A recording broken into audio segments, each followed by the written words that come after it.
ที่เปิ่งของหมู่เฮาทั้งหลายขอกราบไหว้สาบุญญาบารมีธรรมท่านอาจารย์ท่านพระครูอภิวัฒนวิกรมรองเจ้าคณะอำเภอดอยหล่อผู้อำนวยการสถานีวิทยุมวลชนคลื่นสีขาวเพื่อชาวประชาเจ้าอาวาสวัดปากกลางเจริญผู้ดำเนินรายการเสียงธรรมแสงอรุณและรายการอู้จักไปด้วยท่านครูบาอาจารย์พระมหาเถระพระเถรานุเถระพระสังฆพระสงฆ์องค์เนนทุกรูปทุกองค์ด้วยความเคารพอย่างสูงสุดจริงครับผมสวัสดีเจแล้วก็ขอแสดงความนับถือลุงแหนนพ่อน้อยหนุ่มผาจ่อคนรูปหล่อตัวเจริญปอนคณะสัตยาญาติโยมศรัทธาสาธุชนคนดีเฮาทุกท่านมาเล่นเนอร์รายการสารธรรมยามบ่ายยามแรงช่วงธรรมะเพื่อชุมชนวันนี้ก็ดำเนินรายการโดยส่วนตัวเข้ากับผมอาตมาภาพสามเณรรักปัญโยนันท์วัดสันเมืองตำบลหนองล่องอำเภอเวียงหนองล่องจังหวัดลำพูนก็มาเป็นผู้รับผิดชอบดำเนินรายการตั้งแต่เวลาบ่าย 3 โมงถึง 5 โมงแรงทางสถานีวิทยุมวลชนคลื่นสีขาวและเพื่อชาวประชาและเครือข่ายอันมีสถานีวิทยุคลื่นพระพุทธศาสนาการศึกษาและวัฒนธรรม 104.50 วัดฝ่ายหินตำบลสุเทพอำเภอเมืองจังหวัดเชียงใหม่โดยเมตตาธรรมของท่านอาจารย์ท่านพระครูสมุวิสุวัฒน์วรกิจโจสถานีวิทยุวัดพระบาทอุดมน้ำบ่อสาวา 100.25 เมกะเฮิรตซ์อำเภอฝางสถานีวิทยุอำเภอฝางเนาะโดยเมตตาธรรมของพระเดชพระคุณหลวงพ่อสุจิตานุรักษ์ด็อกเตอร์ท่านอาจารย์จำเริญโชติธรรมโมสถานีวิทยุมนต์เสียงธรรม 106.25 เมกะเฮิรตซ์ตั้งอยู่วัดภูผารามตำบลจ้างเขิงอำเภอแม่แจ่มจังหวัดเชียงใหม่โดยเมตตาธรรมของพระเดชพระคุณหลวงพ่อมงคลวิสิทธิ์และท่านปรัตน์อุทัยทั้งสองท่านสถานีวิทยุวัดศรีปันเงินเรดิโออำเภอสันปะตองสถานีวิทยุแม่วางเรดิโออำเภอแม่วางสถานีวิทยุบ้านแป้นเรดิโอบ้านแป้นอำเภอเมืองจังหวัดลำพูนและสถานีวิทยุวัดบุญยวาสวิหารหรือว่าสถานีวิทยุวิทยาลัยสงฆ์นครลำปาง 106.50 เมกะเฮิรตซ์โดยเมตตาโดยการเอื้อเฟื้อเวลาของพ่อครูดร.จิรศักดิ์ปันลำนี่ก็คือสถานีวิทยุต่างๆที่เปิดรับสัญญาณตั้งแต่ช่วงเวลานี้เป็นต้นไปขออนุโมทนาขอบคุณท่านหัวหน้าสถานีและเจ้าหน้าที่ทุกฝ่ายของแต่ละสถานีมาปะกันวันนี้เป็นวันอังคารที่ 8 กรกฎาคม พุทธศักราช 2568 เดือน 10 เหนือเดือน 8 ใต้ออกมานี่13 ค่ำวันนี้13 ค่ำแล้ววันพุธนี้ก็เป็นวันกะวันเกียมวันห่อวันดาวันพุธนี้เป็นวันห่อวันดาเพราะว่าวันฮือนี้ก็จะเป็นวันอาสาฬหปูชาหรือว่าเข้าพรรษาของพี่น้องศรัทธาชาวบ้านแล้ววันที่ 11 ก็เป็นวันเข้าพรรษาของพระสงฆ์องค์เจ้าพระสงฆ์องค์เนน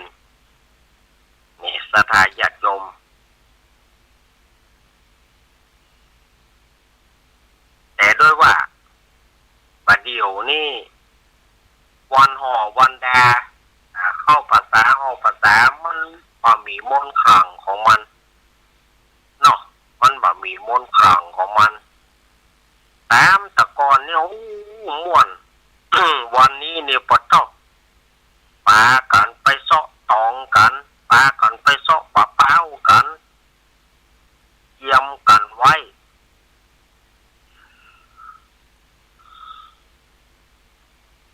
ม่วนงานสันเล่ากันนะช่วงเข้าพรรษาแต่บัดเดี๋ยวนี้ มันมนต์ขลังมันหายเพราะว่าสภาวะต่างๆมันบ่เหมือนสมัยแต่ก่อนมันก็เลยหายเอ่ยกันไปเพราะคนบัดเดี๋ยวนี้ บ่ค่อยห่อค่อยดากันส่วนมากก็เอาเงินเป็นใหญ่ซื้อเอาบัดเดี๋ยวก็ตัวห่อขายง่ายดีซื้ออย่างเดียว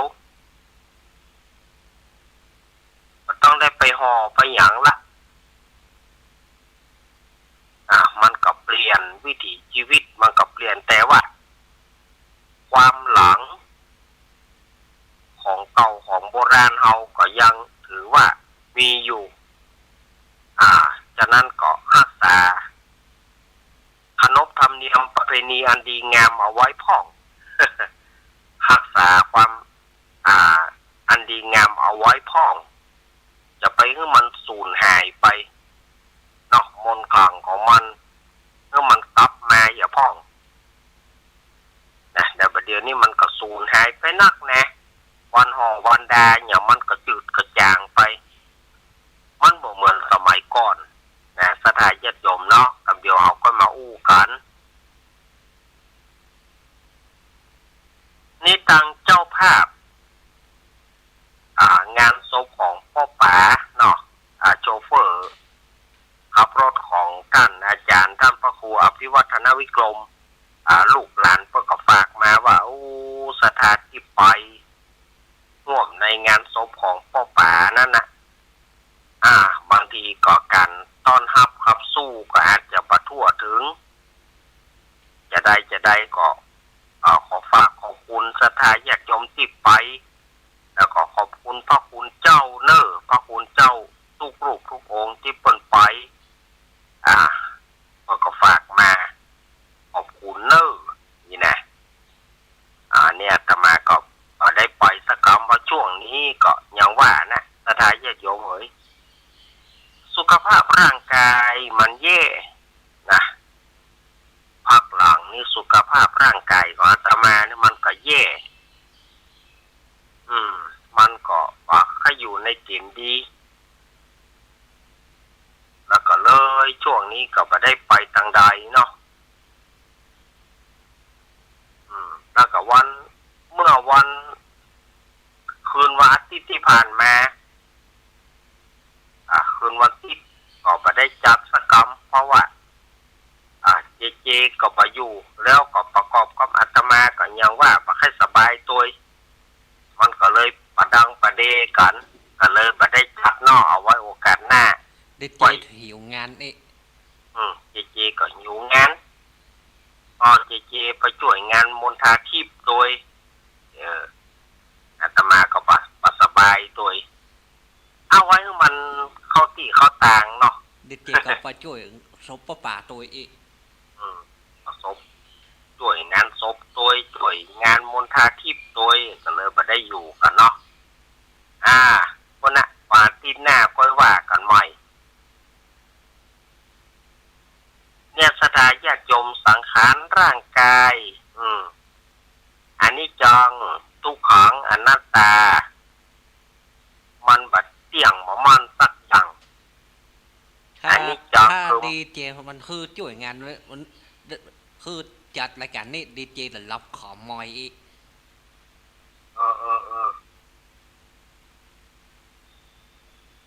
เพราะว่าในบางสิ่งบางอย่างนี่แหละสถานญาติโยมเนาะ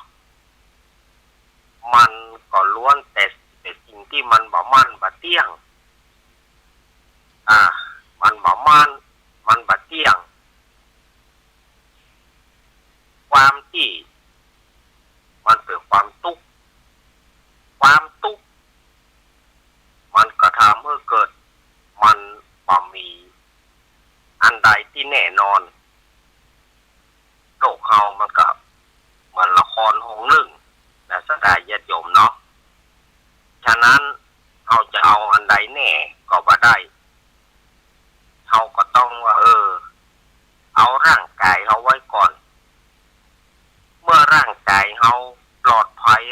ายเฮาอยู่ได้ก็ค่อยว่ากันร่างกายเฮาอยู่บ่ได้เนี่ยโอ้ตายสถานญาติโยมบางทีนี่มันก็แย่ขนาดอย่างช่วงหลังๆนี่อาตมาภาพต้องขอยอมรับเลยว่าในการมันบ่ค่อยสบาย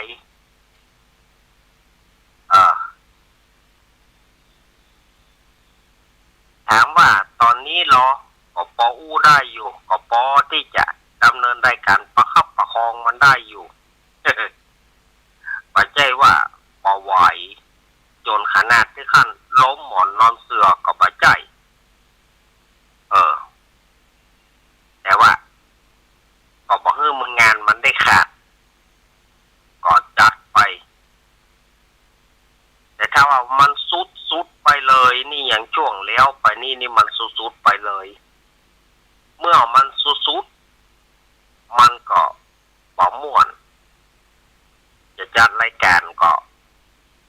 มันจะเป็นการรบกวนสถานญาติโยมฟังแล้วสถานญาติโยมก็จะฟังบ่ม่วนตัวเข้าพรรษาแล้วสถานญาติโยมใครผู้ใดที่จะรักษาอุโบสถศีลใครที่จะไปสมทานศีลที่วัดวาอารามก็ย่อมทำได้เน้ออย่างที่อาตมาว่านะเนาะมาแบบคือประจำแล้วนะสำหรับสถานญาติโยมที่จะไปสมทานศีลจะไปรับศีลจะไปนอนวัดนอนวาหรือว่าผู้ใดที่เปิ้นบ่ได้นอนวัดนอนวาเปิ้นก็มี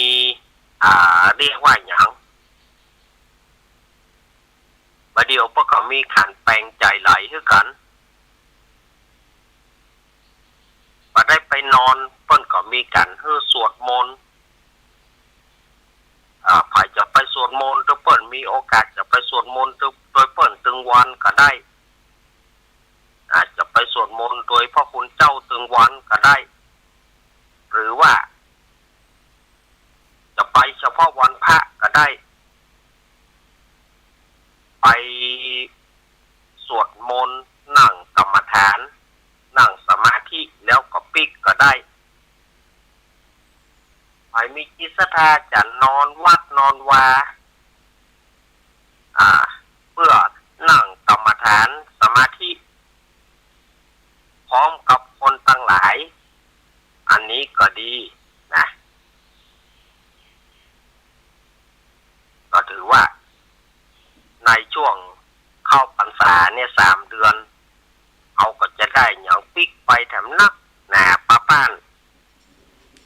เนาะจะได้อย่างนักหนาป้าป้านจะได้บุญได้กุศลที่เขาได้สร้างทำมาการไปนั่งฝึกจิตสมาธิกรรมฐานหรือว่าสถานญาติโยมจะไปสมาธินั่งสมาธิตามที่ครูบาอาจารย์เพิ่นแนะนำมาก็จะเป็นการอันดีงามอย่างยิ่งนะสถานญาติโยมไปนั่งหายใจเข้าพุทหายใจออกโทอย่า หายใจเข้าพุทหายใจออกโทเอาไปนั่งสมาธิตามครูบาอาจารย์เพิ่นจะบอกเพิ่นฝึกจิตให้เฮาฝึกบอกเฮาว่าไปจะไปฟังธรรมปีนี้จะฟังธรรมเนอะก็ดีเหมือนกันครูบาอาจารย์เพิ่นก็เสาะหาธรรมทำเรื่องนั้นทำเรื่องนี้ปีนี้จะเอาทำเรื่องอย่างเทศน์ครูบาอาจารย์เพิ่นก็เสาะหาเพิ่นก็มีของวัดเพิ่นแต่ละวัดแต่ละวาบางวัดบางวาเพิ่นก็จะเทศน์แบบธร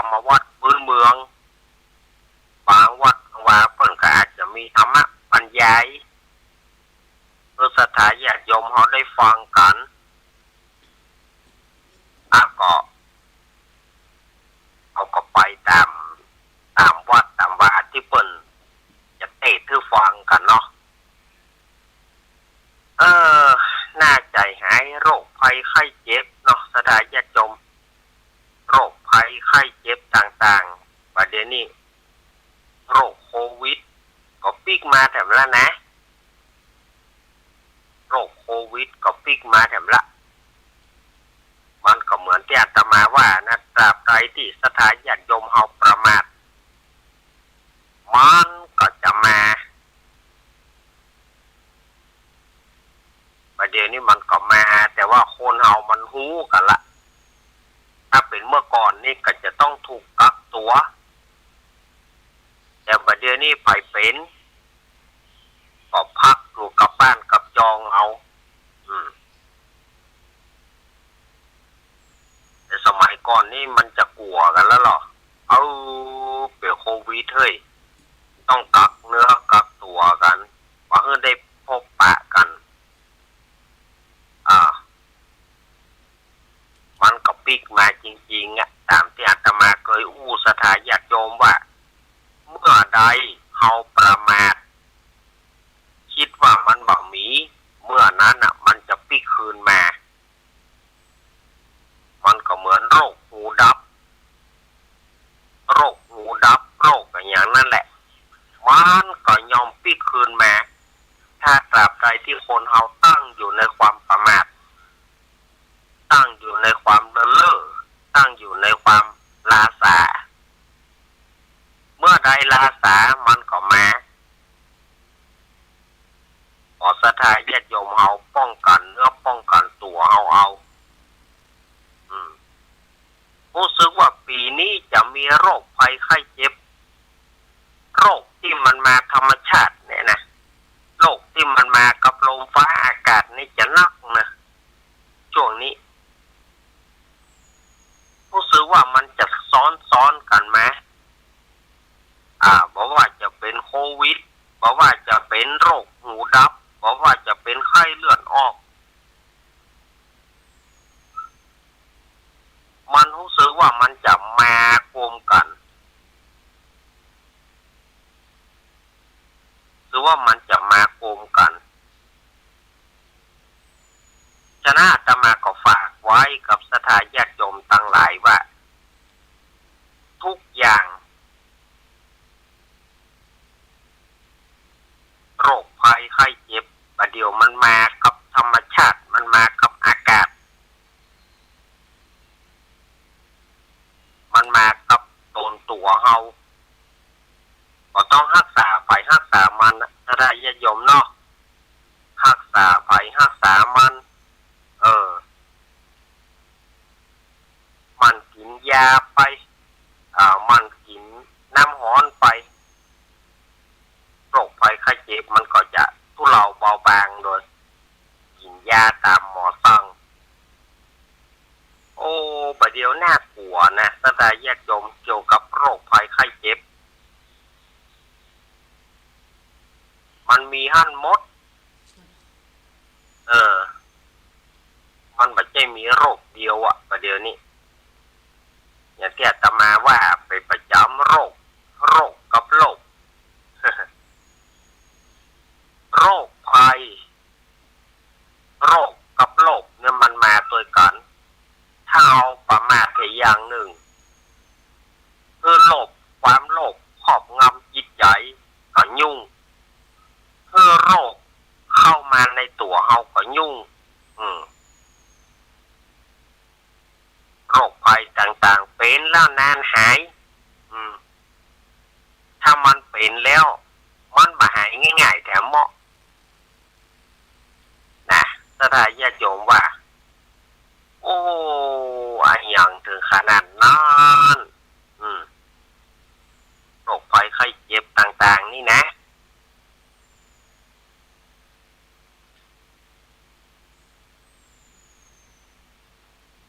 มัน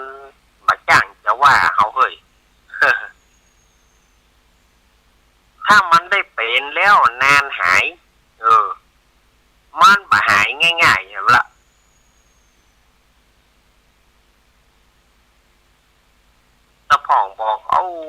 เนี่ยได้อาจารย์เป็นไข้มาได้6-7 วันเนี่ยก็มันได้มาแล้วมันเป็นง่ายมันหายยากเป็นนี่เป็นง่ายแต่มันหายยากฉะนั้นสถานญาติโยมก็ต้องป้องกันรักษาตัวรักษาถือว่ารักษาไปรักษาวันก็แล้วกันอย่าได้ประมาทแถมเน้อเพราะว่าโรคภัยประเดี๋ยวมันเอื้อมใกล้ตัวเฮา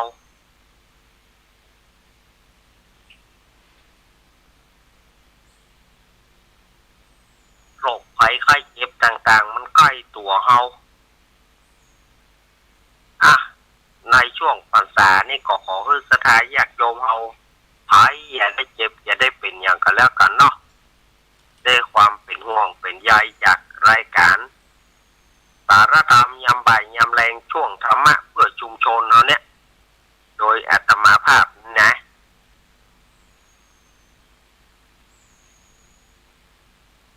ก็ด้วยความเป็นห่วงเป็นใยสถานญาติโยมทั้งหลายวันพรุ่งนี้ตี 3 ถึงตี 4เนอะอาตมาจะมา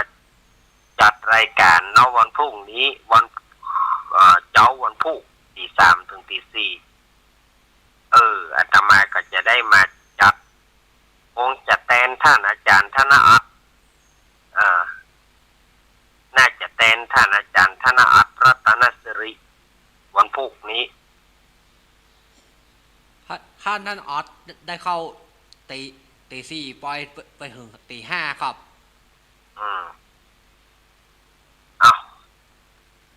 เนี่ยสถานญาติโยมว่าอาตมาภาพก็มีรายการมันก็กระจิบกระจุบเนาะรายการมันก็กระจิบกระจุบมันก็มีรายการเข้ามาเรื่อยๆเมื่อว่างก็จะมาจัดแต่ในช่วงเข้าพรรษานี่ก็อย่างว่านะมันก็ต้องพอหาช่องว่างก่อน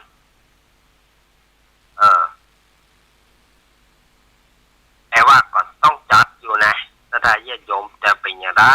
ก็จัดเพื่อสถานญาติโยมได้สบายใจกันมีญาติโยมก็เคยถามมาจะลูกว่าอาจารย์จัดตี 1 ตี 2จัดตี 3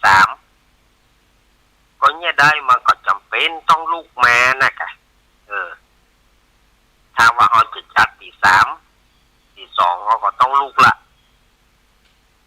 ตี 2เขาก็ต้องลุกทำธุระปะปังเขาให้เรียบร้อยเมื่อทำธุระปะปังเขาเรียบร้อยแล้วก็เขาก็มัดรอเวลจนถึงตี 3 ตี 3เขาก็เข้ารายการเมื่อเข้าเขาก็เก็บเอาอย่างเมื่อเข้าเขาก็เอาอย่างเข้าเขาก็เอาสาระต่างๆเนี่ยสาระใกล้ตัว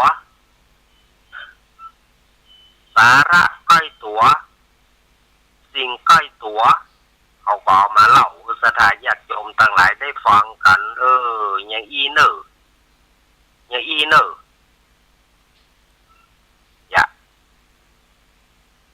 สถานญาติโยมว่า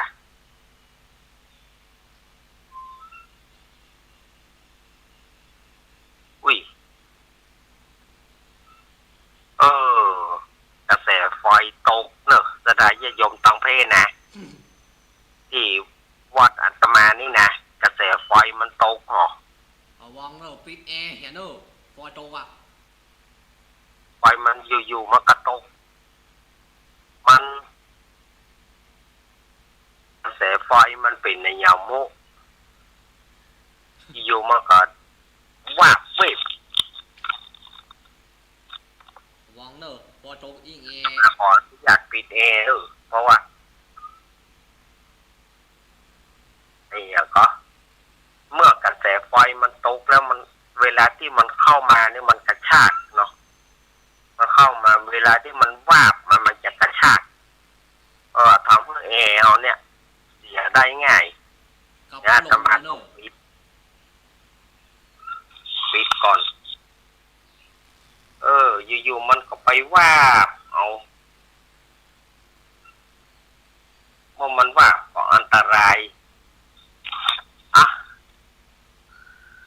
วันนี้เป็นวันใกล้วันห่อวันแดสถานญาติโยมก็หลายท่านก็จะเกี่ยมไปวัดไปวากันบอกว่าจะไปทำบุญพ่องกับตานเตียนวันนี้ก็มีหลายเจ้าเนอะหลายโรงเรียนที่เปิดมาตานเตียนมาถวายเตียนกับวัดอาตมาภาพในวันนี้นะก็มีหลายโรงเรียนอยู่เปิดมาแต่เจ้าโรงเรียนไหนยังพ่องครับโอ้บอกก็ต้องถามละพ่อเขาไม่ได้ไปฮับแต่ก็มีเปิ้นก็ฮับมาเปิ้นก็ยังมีแหมนักอยู่ที่จะมาในช่วงนี้ก็มีการถวายเทียนจำนำพรรษาเพราะว่าเทียนจำนำพรรษาแล้วก็ผ้าสาดกผ้าอาบน้ำฝนก็ศรัทธาญาติโยมก็สามารถถวายได้วัดเฮาก็ดีวัดเปิ้นก็ดีก็ปากันไป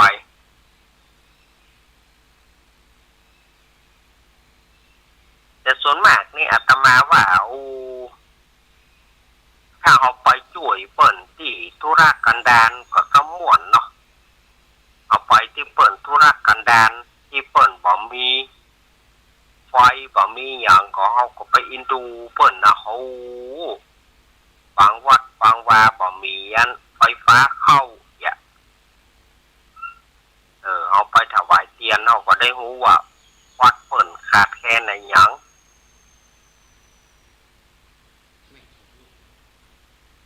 อันนี้ก็ศรัทธาญาติโยมก็จะได้รู้แล้วว่าเขาได้ไปนั่นเปิ้นขาดแคลนอย่างพ่องเอาไปถวายเทียนนี่เพื่อเปิ้นต้องการอะไรอย่างส่วนมากเพื่อก็ต้องการความช่วยเหลือต้องการเทียนต้องการผ้าอาบน้ำฝนเทียนนี่เปิ้นก็ใจไว้สำหรับเปิ้นฮ้องว่าแสงเทียนเนี่ยเพื่อเอาไว้ส่องธรรมพ่องสมัยก่อนเพิ่นเอาไว้สวดมนต์เอาไว้ป้องกันเอาไว้ส่องสว่างต่าง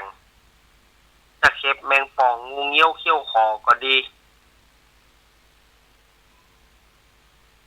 เพราะว่าฤดูฝนเนี่ยมันยาวฤดูฝนมันยาว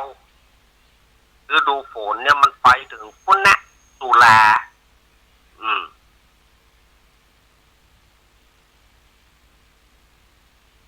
อันนี้ก็คือการฤดูฝนก็ต้อง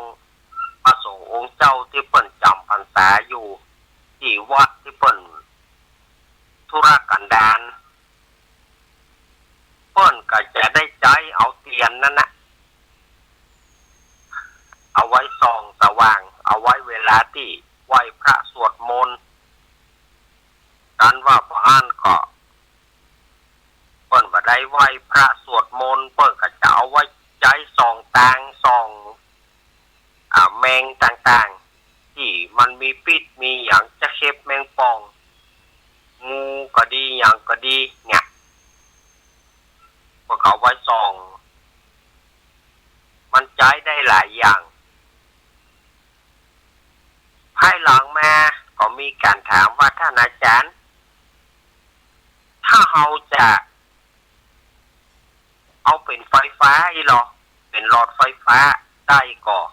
ได้นั่นนะไฟฟ้าก็ได้มันก็ตามยุคตามสมัยเอาจะเอาหลอดไฟฟ้าก็ได้หลอดไฟฟ้าก็มีประโยชน์เวลาหลอดไฟทางวัดทางวามันปุมันขาดมันบ่ดีก็เอามันนั่นนะ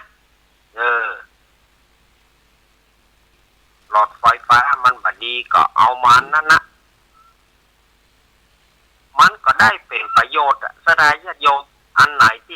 ญาติโยมหันว่าเป็นประโยชน์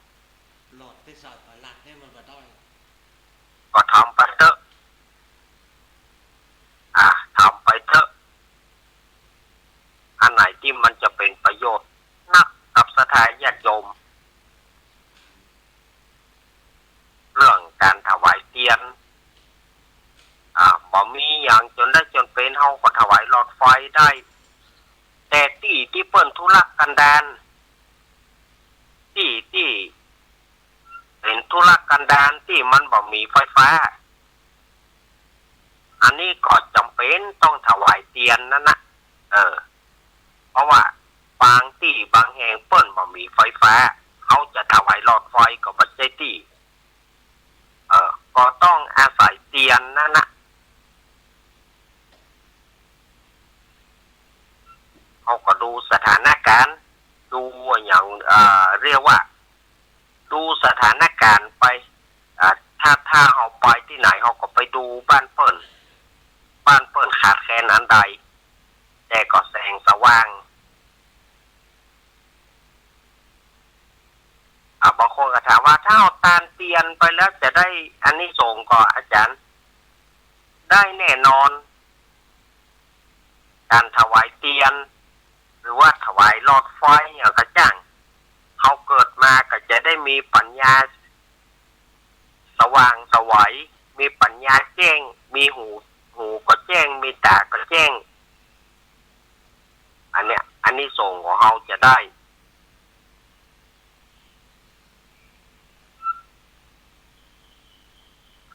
เอาไปจะว่าเอาไว้เฉพาะประเดี๋ยวนี้ก็ว่าใจเขาตานเพื่อหวังอนาคตหวังไว้ในโลกภายหน้าเมื่อโลกภายหน้าเขาล่วงลับขันไปเขาก็จะได้หันว่าเขาเกิดมาแห่งชาติหนึ่งปัญญาเขาก็จะได้เฉลียวฉลาดปัญญาเขาก็จะได้สว่างสวัยไปทั่วเมื่อเขาได้ตานเตียน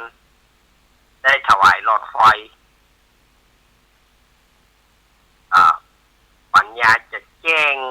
มีหูก็แจ้งมีตาก็แจ้งปัญญาแจ้งแทงตลอดฉะนั้นก็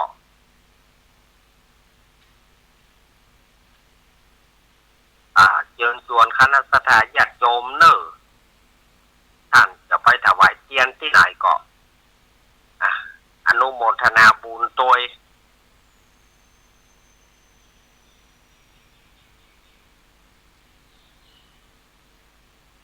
แล้วก็วันฮือนี่ก็เป็นวันอาสาฬหบูชาสมัยก่อนเปิ้นเรียบร้อยเปิ้นก็จะไปตานขันเข้าที่พ่ออุ้ยแม่อุ้ยเนาะไปตานขันเข้าที่พ่ออุ้ยแม่อุ้ยหรือว่าไปสุมาคารวะพ่ออุ้ยแม่อุ้ยพ่ออุ้ยแม่อุ้ยก็จะปอนเฮ้ออยู่ดีมีสุขเนอนี่นะสมัยประเดี๋ยวนี่ก็มันก็บ่ให้มีผายไปเนาะที่ว่าจะถวายจะไปตานขันเข้าพ่ออุ้ยแม่อุ้ยก็เคียมเหมือนกันประเดี๋ยว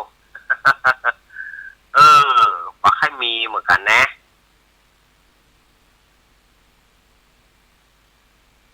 ส่วนมากก็จะเอาสวนมาอ้างเก็บมะม่วงอยู่นะเก็บลำไยนะลำไยก็ดีเก็บนี่ที่เปิ่นมีบะลำไย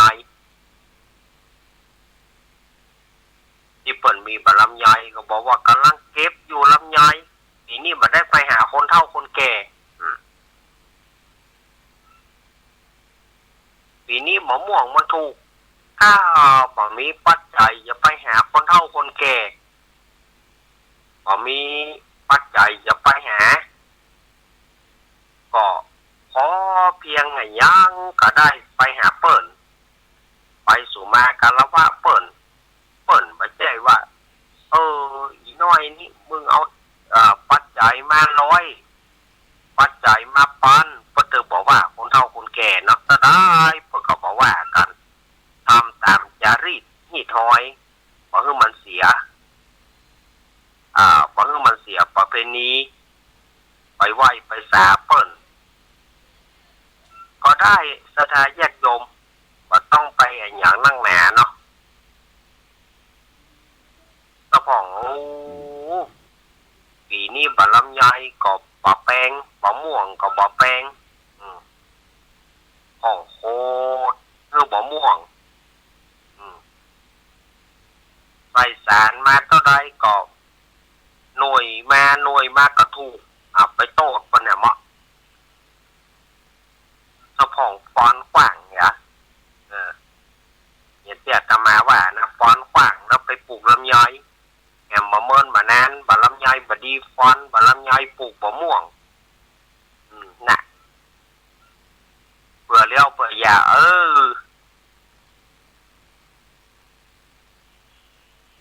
อันใดก็บ่จับอันใดก็บ่จับ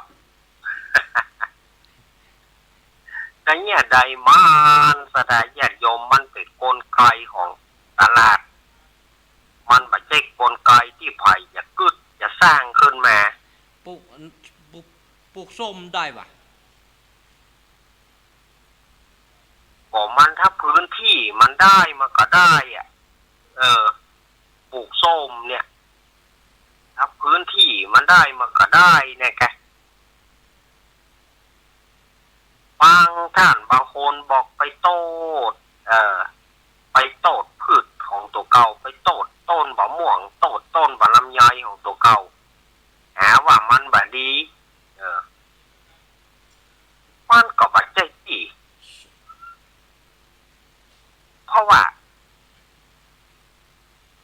เขาเร่งเพื่อเปิ้นหน่วยก็เปิ้นก็หน่วยแล้วมันหน่วยบ่ได้ก็ใส่สารเนี่ยมันก็หน่วยของเราละแต่มันถูกก็จะไปโต้มันก็บ่ได้มันถูกนะมันเป็นกลไกของตลาดมันเป็นกลไกของผู้ที่ซื้อผู้ที่รับซื้ออันนั้นมันเป็นกลไกของเปิ้นมาอย่างนั้นตะผ่องด่ารัฐบาลขึ้นมารัฐบาลบ่ช่วยอย่างอันอย่างอีพอเปิ้นจะช่วยอย่างได้น้ำท่วมก็ห้องรัฐบาลไฟไหม้ก็ห้องรัฐบาลไปก็ไปห้องเปิ้นขวาก็ห้องเปิ้นของถูกก็ไปห้องเปิ้นของแปลงก็ไปร้องเรียนเปิ้นว่าของแปลงล้ำก็เปิ้นจะเอาอันใดมาช่วยนะสถาญาติโยมอันนี้อาตมาบ่ได้ไปฝ่ายไหนนะเอาอู้กันโดยรวมไปเลยว่าเปิ้นก็ยิ้มตายยิ้มยังไปก็ห้องหากว่าก็ห้องหาเหนื่อยแต่เหนื่อยนะเพราะว่าในปัจจุบันนี่เขาจะว่าไอ้ยังไปล่ำเป็นเหลือ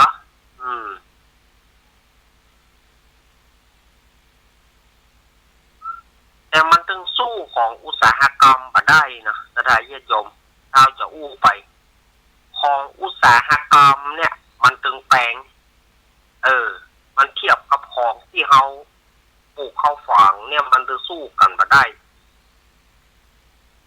แต่เวลาที่มันไปอยู่ที่เปิ้นมันก็แปลงเหมือนกันอย่างบ่ม่วงบ้านเฮานี่ว่าถูกแต่ถ้ามันไปขึ้นปลาขึ้นเหลาถ้ามันไปขึ้นแห้งมันก็แปลงมันไปขึ้นแห้งขึ้นอย่างมันก็แปลงแต่มันอยู่กับเฮาเนี่ยมันก็ถูกเพราะว่าคนซื้อมันซื้อถูก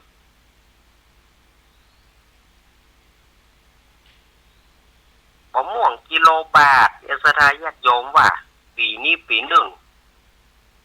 ก็หันใจนะอาตมาก็ฟังสถาญาติโยมจะมาอู้มะม่วงกิโลบาท ก็มันก็บอกเคยมีหมูม่วงกิโลบาทแล้วหน่วยบัจเจน้อยๆนะกิโลบาทนี่นะยังย่อยนะกิโลบาทเอาถ้าพ่องก็บักเก็บเมื่อมันหล่นไปตามเรื่องตามราวมันกิโลบาทถ้าพ่องลงทุนไปซิปไปซาวสวนบ่มันมาได้อย่างคืนมาแต่ถ้าเพิ่นเอาไปแปรรูปต่างๆเอาไปแปลงแยมก็ดีเอาไปแปลงหยังก็ดีมันแปลงน่ะเหมาะย่าน่ะเหมาะถ้าเพิ่นเอาไปเข้าโรงงานอุตสาหกรรมต่างๆแปลงเนี่ยเหมาะเอาเข้าไปแปลงขนมก็ดีเอาเข้าไปแปลงแยมแปลงไอ้อย่างต่างๆนี่มันจะแปลงมันต้องไปผ่านกระบวนการนั่นก่อนมันถึงจะแปลงแต่มันบัดใช้ฝีมือเฮาละเขาขายถูกแต่ว่าเปิ้นเอาไปผลิต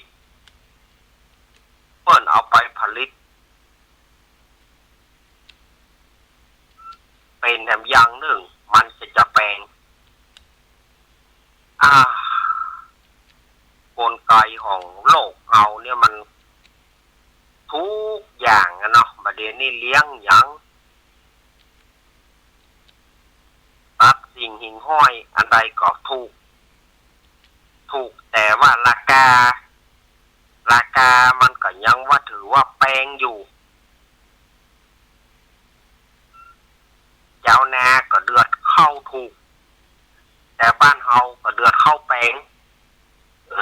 เจ้านานี่เดือดเข้าถูกเข้าขายมาได้ราคาแต่บอกว่าคนบริโภคบอกว่าเข้าแพงแต่แพงว่ามันก็เหมือนเฮามันก็เหมือนมะม่วงไอ้อย่างประเดียวเนี่ยสดายญาติโยมเนาะเจ้าให้เจ้าสวนบอกมันถูกแต่คนซื้อกินบอกว่ามันแพงคนบริโภคบอกมันแพงตกลงอันไหนจะดีก็บ่ฮู้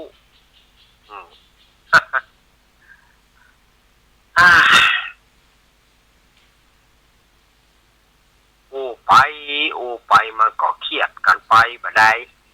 สถานญาติโยมเนาะ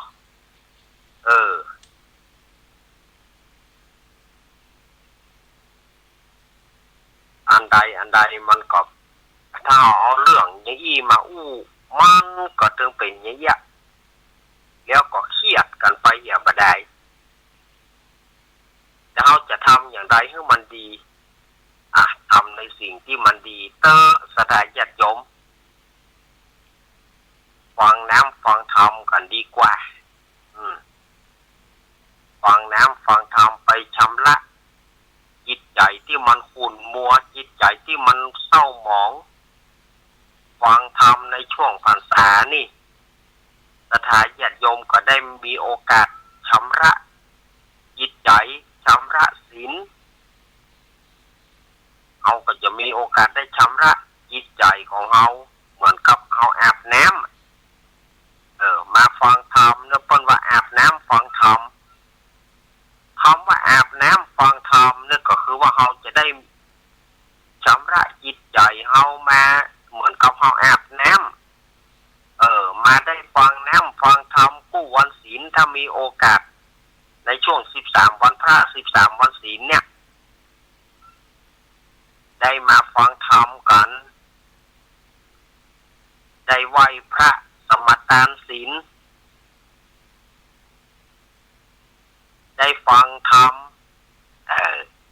ปีกไปก็อิ่มเอิบใจเหมือนก็ได้แอบแนมชำระจิตใจอันหมองบัวของเราฝากไว้เนอะช่วงเข้าพรรษานี่นะเริ่มตั้งแต่ศีลนี้ไปต้นไป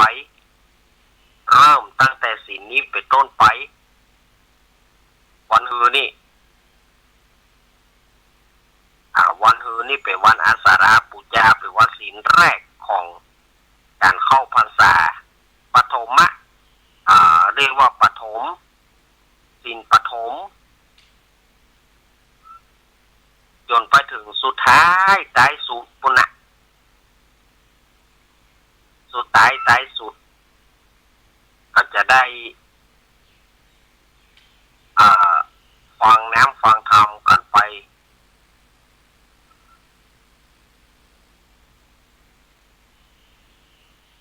แต่ดูอากาศเนาะสถาญาติโยมประเดียว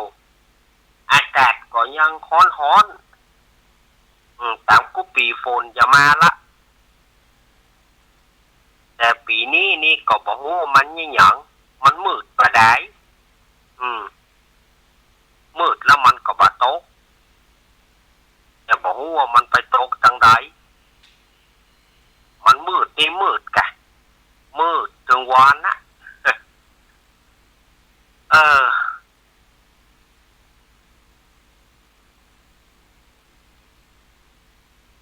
ถ้าอย่างอี้สมัยก่อนนี่กล้าตกป้องนะเนอะกล้าตายแดดแล้วเนอะสมัยก่อนกล้าตายเอาหวานกล้าไว้นะอุ่นใจจะได้เข้าฝนละเอากล้าตายสาวน้ำบ่อสาวเหี้ยวเอาได้จะน้อยสาวเหี้ยวเนาะงอดแงดสาวเหี้ยวจะน้อยแต่บัดเดี๋ยวนี้น้ำมันก็มีอยู่นะน้ำพื้นดินก็ถือว่า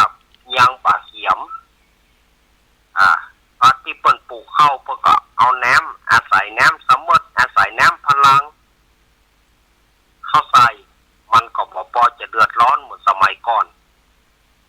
สมัยก่อนนี่ถ้าอย่างอี้นี่ตายละฝนละมันได้กินอย่างละความหวังพังทลายว่าจะได้กินข้าวมอนี่นะ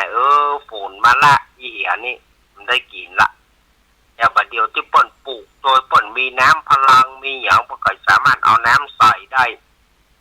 แล้วก็ได้นักเหลือแต่ก่อนเฮาก็บ่ถ้าไปได้ไปสาวเหี้ยวละมาได้สาวละแต่ก่อนนี้สาวเหี้ยวก็ลองงอนเงดโอ้ยได้แต่น้อยแต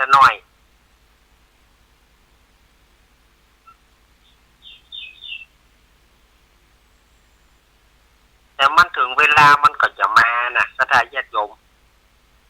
ฝนนี่มันก็จะเต็มฤดูฝนจะเข้าฤดูฝนจริงๆก็คือวันที่11น่ะวันที่ทุกเจ้าเข้าพรรษานั่นน่ะอันน่ะมันจะเป็นก็เนาะว่าจะเป็นฤดูกาลฤดูฝนวสันตฤดูที่แท้จริงวสันตฤดูในฤดูฝนแท้จริงก็จะมาในวันศุกร์เนี่ยวันศุกร์ที่จะถึงนี้นะวันนี้วันอังคารละ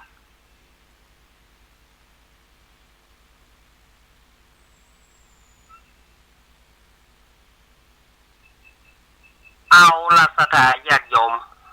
เวลาช่วงแรกอาตมาหมดไปเนาะวันนี้ไปมาวันนี้บอกพอได้สาระอันใดเท่าใดเก็บเล็กผสมน้อยเอาก่อนเนอะเก็บเล็กผสมน้อยเอาก่อนกระเดียวอาตมาจะมานะกระเดียวรอกำเดียวเนอะกระเดียวก็มาปากันช่วงที่2เนาะขอเจริญพร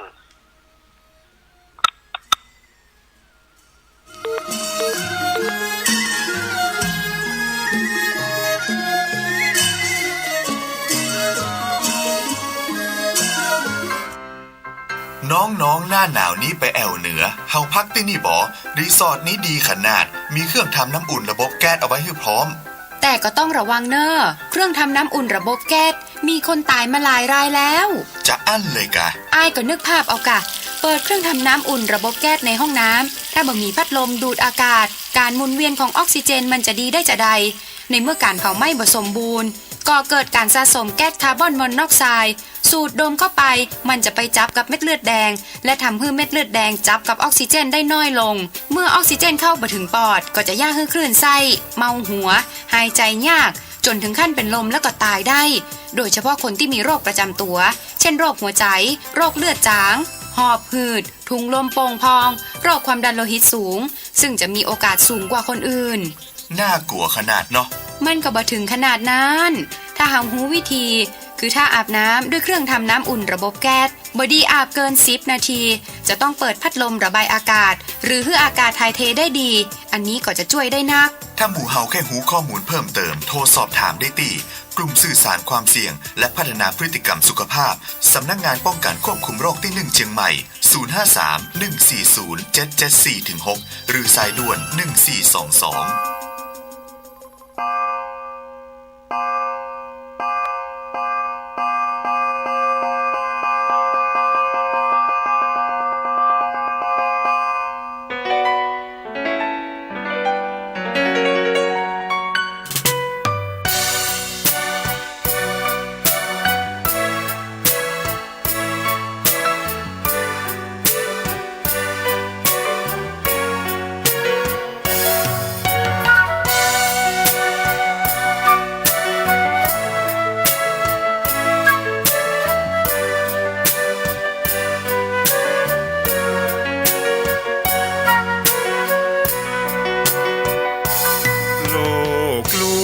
ชวนให้คิดอนิจจังทุกสิ่งไม่ยั่งยืนจีรังย่อมผุพังตามกาลเวลาจะฝืนให้ยั่งยืนจนสิ้นโลกาอย่าได้หวังดังปรารถนาองค์พระพุทธาท่านตรัสสอนไว้เกิดแล้วคงไม่แคล้วต้องชราแก่อาคราวแก่สมปัญญาทั่วภารามีทมไปเจ็บทุกข์ย่อมเวียนวนมีพ้นใครๆสัตว์โลกล้วนรู้แน่แก่ใจเกิดแก่เจ็บตายหลีกไปไม่พ้นใครหลงคิดหลงติดอัตตาว่าใจแจ้งกมลแม้นใครปลงได้คงสุขล้นชีวิตมีมองมนเกิดมาเป็นคนสมบูรณ์ดับหายเพียงร่างกายไว้ชีวาแต่กุศลผลกรรมทำมาย่อมแปลงค่ากลายเป็นทุนส่งผลให้ทุกคนเวียนวนไม่สูญสุขและทุกข์เป็นไปตามทุนที่พวกคุณได้ก่อทำมา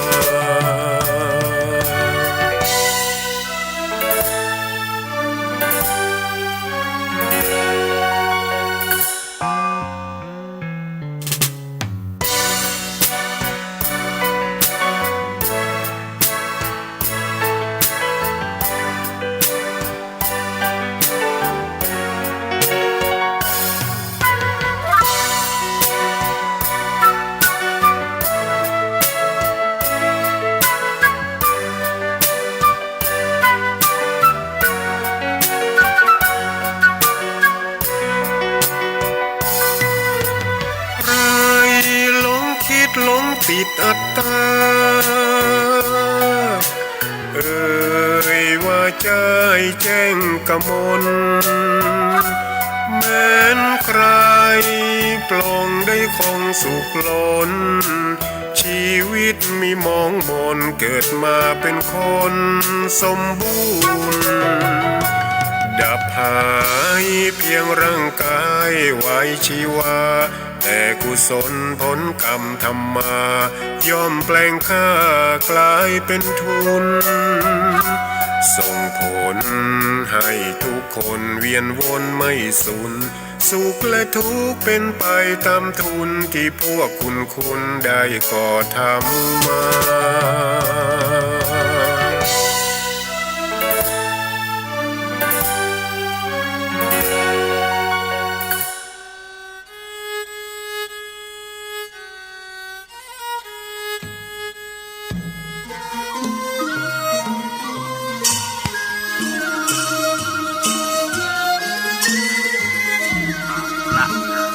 าญาติโยมสาธุชนทั้งหลาย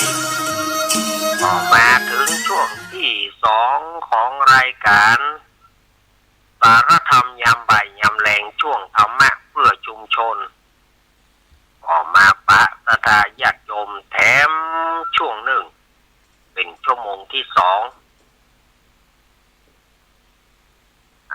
ตะกี้นี่ก็ได้อู้กันเป็นเรื่องสัพเพเหระไปสัพเพเหระเล่าเรื่องเอานั่นอันนี้พ่องเรียกว่าถ้าฟังรายการอาตมาเนี่ยจะได้ทั้งทางโลกและก็ทางธรรมแบบทางโลกก็แบบที่เรารู้กันเรื่องของเกษตรกรต่างๆเนี่ยแต่ถ้าว่าทางธรรมเราก็เอาสิ่งที่ดีทางธรรมะเรียกว่ามาได้ถึงหลายระบบหลายอย่างจะฟังทางโลกก็ได้ฟังทางธรรมก็ได้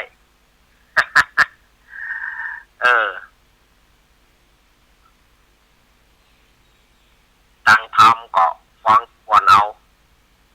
ฟังด่วนอย่างใดก็ฟังด่วนที่เราจะฟังกันแบบตะเกียที่ญาติโยมเขาฟังกันตะกี้นั่นน่ะได้ฟังด่วนกันแน่นอนฟังด่วนก็ฟังทางธรรมเราฟังทางเรื่องของน้ำเรื่องของธรรมเราฟังทางโลกก็เอาเรื่องอย่างนั้นนะเรื่องของมันถูกแปลงว่ากันไป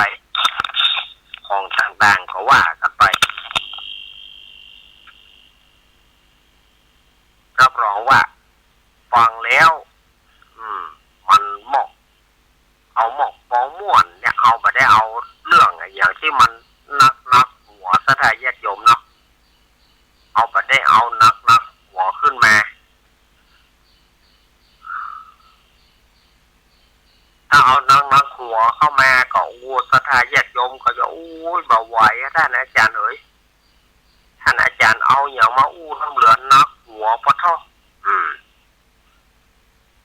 เอาหมอกปอมหวานกันแล้วกันหมออีกับปอดีก็หาแต่มาว่าหมออีน่าจะปอดีนะ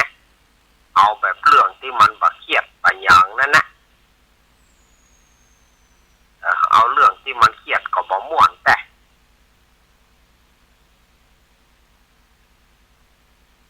ถ้าญาติโยมพ่องก็กำลังแลบตองเนาะแลบตองไว้ห่อขนมไว้ห่อนึ่ง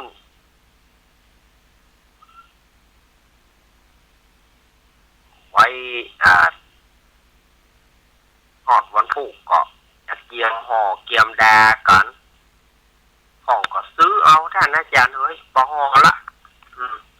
ก็สุดแล้วแต่สถาญาติโยมนะอย่างที่อาตมาว่าไปตะเกียก็จะไปละหิดเก่าอย่างล้ำไปเรียกว่าใหม่เฮาเอาเก่าเฮาไปละเรียกว่าใหม่เฮาเอาเก่าเฮาไปละอย่าไปละไปฟังของเก่าของหลังเฮาล้ำไปมันจะสูญหายเมื่อมันสูญหายแล้วมันจะบ่มีไปสืบไปซ่อนไปหน้ามันจะบ่มีตัวอย่างให้เขาหันก็ต้องให้มันเหลือจารีตหิดห้อยให้คนต่างหลายได้สืบต่อไปพ่องเมื่อคนต่างหลายได้สืบต่อไปก็เขาก็จะได้รู้สมัยก่อนเป็นอย่างอีแต่เอาบอกเอาแหงเงินเข้าตุ๊บเขาก็น้อยเขาก็อย่าไปจะเป็นอย่างนั้นนะเอาแหงเงินเข้าตุ๊บซื้อเอาแหงเงินเข้าตุ๊บอย่างเดียวสมัยก่อนท่านสอนเพื่อสืบกันเนาะเรียกว่าสอนสืบกันห่อขนมอย่างอีเนอล่าเนอห่อนึ่งอย่างอีเนอล่าเนออย่ามันม่วนแน่สมัยก่อนเนาะเอาเป็นละอ่อนเนี่ยจะได้กินขนมก่อนเนี่ยเนอะจะได้กินขนมก่อนยะ วันห่อวันแดเนี่ยจะได้กินขนมกันเมื่อเจ้ามาเนาะเมื่อเจ้ามาฟังเสียงดังโละละเปิ้นหลับกินกันนะสมัยก่อนโอ้หลับกินกันม้วนย้อนยุคไป40 กว่าปีย้อนยุคไปสัก50 ปีวันห่อวันแดเนี่ยม่วนที่สุดเพราะว่าจะเป็นวันห่อวันแดอย่างเข้าภาษาออกภาษาวันห่อวันแดปีใหม่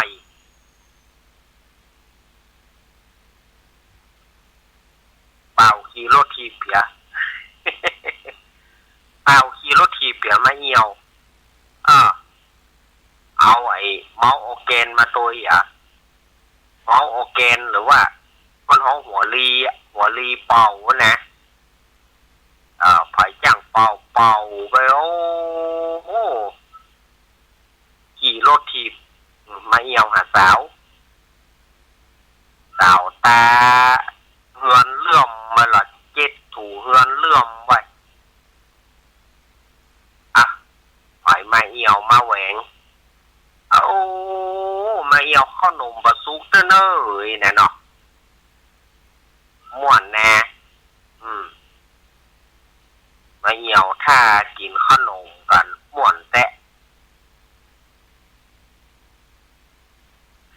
ประเดี๋ยวมันก็ยังว่านะ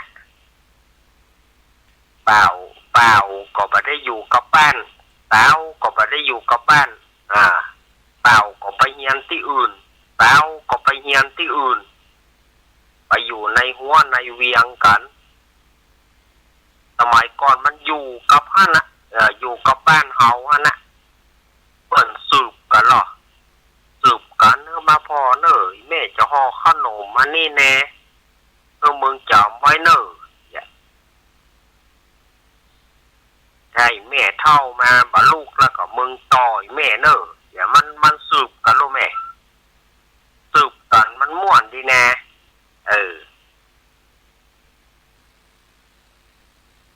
มันผูกเงี้ยวเปิ่นลูกเจ้ามานี่เสียงโละละลาบกินกันลาบกินแล้วก็เดี๋ยวกับโบ๊ะปะเป้ากันนั่นเนอะโบ๊ะปะเป้าห่อขนมนึ่งขนมพ่องก็ห่อข้าวต้มข้าวต้มแล้วแป้งห่อนึ่งอะมะ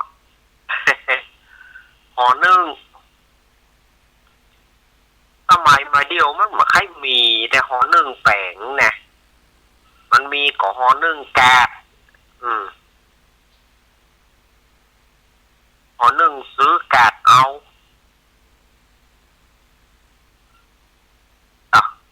เรียบร้อยแล้ววันผูกวันฮือนี่เฮามาวัดมาวาเนาะตุเจ้าโหละหรอตุเจ้าไปจ้างแกงโหไปเต้นเนอไปเมื่อเต้นเนอแกงโหคือกำตุเจ้าสั่งไว้หรอคนได้แกงโหลำข้อโหคือกำเนอย่อยลงวิหารมานะลงวิหารมาเต้าแกงโหตั้งไว้ละกะละมังเป็นกะละมังแกงโหกันกินกันโอ้สมัยก่อนมันม่วนประเทศยิ่งอย่างนั่งแหนพักนั่นพักนี่อย่าใส่เข้าไปประเดี๋ยวนี้มันเป็นอย่างหนึ่งมันจะรีดหีดหอยเฮามันก็หายไปนับวันก็นับหายไปอาตมาก็ฝากไว้สถานญาติโยมฝากไว้ว่าจะไปละไปขว้างประเพณีอันดีงามจะไปละให้มันสูญหายไปอย่างประเดี๋ยวนี้มันจะสูญหายไปติ๊กๆนะถ้าเอาประสืบกันนะ น้อยการทำขนมพื้นเมืองเขานี่ขนมพื้นเมืองเขาก็จะหายไปแล้วเพราะบัดเดียวมันใจแห่งเงินตุ๊บเอาแห่งเงินตุ๊บเอามีเท่าใดก็แห่งเงินตุ๊บมีเท่าใดก็แห่งเงินตุ๊บเอาเงินซื้อเอาอย่างเดียวก็มันก็ตามสะดวกสบายเนาะบัดเดียวนี้มันสบายกูอย่างวิตามินงอเงินมันเดินอยู่ในกระเป๋าเมื่อใดก็ได้ถ้าวิตามินงอเงินมันเดินอยู่ในกระเป๋าก็ซื้อกินกันไปซื้อกันไปคนใดวิตามินงอเงินบ่เดินอยู่ในกระเป๋าก็อิด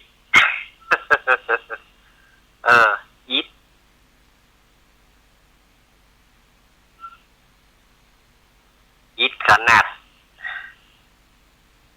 ที่เปิ่นพอมีเบี้ยมีเงินก็ยังแคว้นเอาเปิ่นบ่เดือดร้อนซื้อเอาสมัยก่อนเพิ่นจะตำข้าวแป้งแล้วหรอเมื่ออีตำข้าวแป้งกันโดยเฉพาะคืนนี้ตำข้าวแป้งโมข้าวแป้งไว้โอ้ยไว้ห่อขนมกันไว้พวกเนี่ยอาตมาอยากจะให้วันมันปิกคืนมาแหมแต่มันก็ฝันลมๆมานะความฝันมันก็ลมความฝันลมแรงๆอยากจะหันวันนี้ปิกคืนมาแต่ความฝันมันก็ลมแรงๆมันจะพอปิกมาแล้วก็การห่อการด่าไอ้อย่างต่างๆนี่มันบ่ค่อยมีแล้วสถานญาติโยมเนาะนับวันบัดเดียวก็กาดลีมันปะเลอะปะเต๋อนี่กาดลีมันปะเลอะปะเต๋ออันใดก็เข้ากาดท่านนะซื้อกาดท่านนะเรียบร้อยต้องดาวไม้เนี่ยแถมซื้อกาดท่านนะ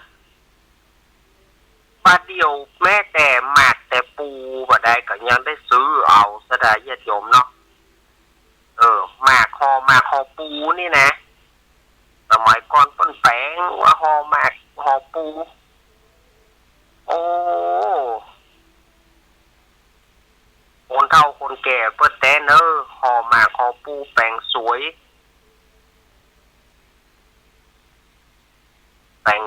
นั่นไว้สวยหมากสวยปูสวยเมี่ยงขอดเมี่ยงเอาไว้ห่อหมากไว้ห่อปูไว้แต่บัดเดียวเขาบอกว่าไปอย่างท่านอาจารย์หมากปูไผ่ตึกบักกินแม่นไผ่บักกินแต่ว่ามันเป็นจารีตประเพณีที่ดั้งเดิมเปิ้นสืบไว้มันก็ต้องมีพ้องบัดเดียวห่อขนมไผ่จะมากินท่านอาจารย์เนี่ยเขาไปฟังคิดว่าบ่มีไผ่กินเนี่ยแปลงมาตาลกะสถานญาติโยมเอ๋ยแปลงมากุ้มตาลนะบ่มีไผ่กินก็มาตาลเอาซื้อเอาประเด็นนี้100เป็น100เป็น200หรือว่า100เป็น100โอ้เนี่ยถามว่าได้ก็มันก็ได้นั่นนะได้หมดแต่มนต์ขลังมันหาย มนต์ขลังมันหายมนต์ขลังสมัยก่อนๆมันไม่ค่อยมีละฉะนั้นสถานญาติโยมเฮาอย่าไปละอดีตประเพณีของเฮาประเพณีห่อขนมประเพณีอย่างต่างๆเนี่ยบัดเดียวแห่เตียนเนาะเฮาก็บ่ได้แห่กันแล้วนะสมัยก่อนนี่แห่เตียนกันเหรอแห่เตียนไปตามบ้านตามจองนั่นโอ้เดี๋ยวบัดเดียวก็มีละไผบ่แห่เตียนกันละ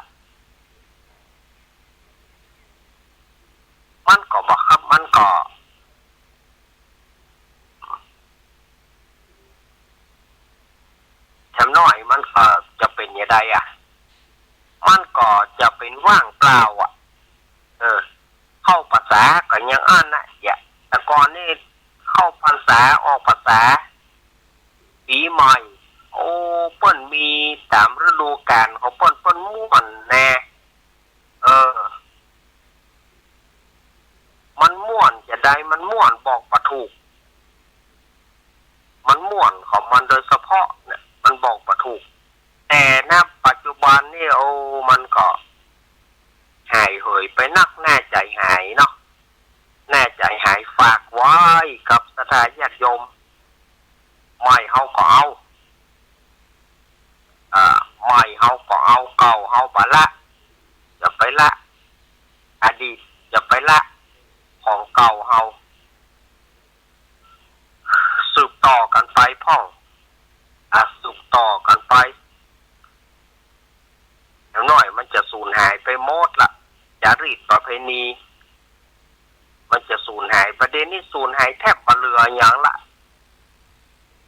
วันห่อจางจะเลอะเพอะเหมือนแกงบ่ได้ใส่เกลือ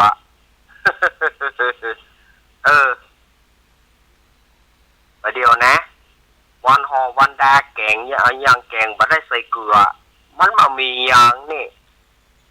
เอามาคือถึงตะกอนเอาอุ้ยม่วนย้อนยุคไปสัก40 ปี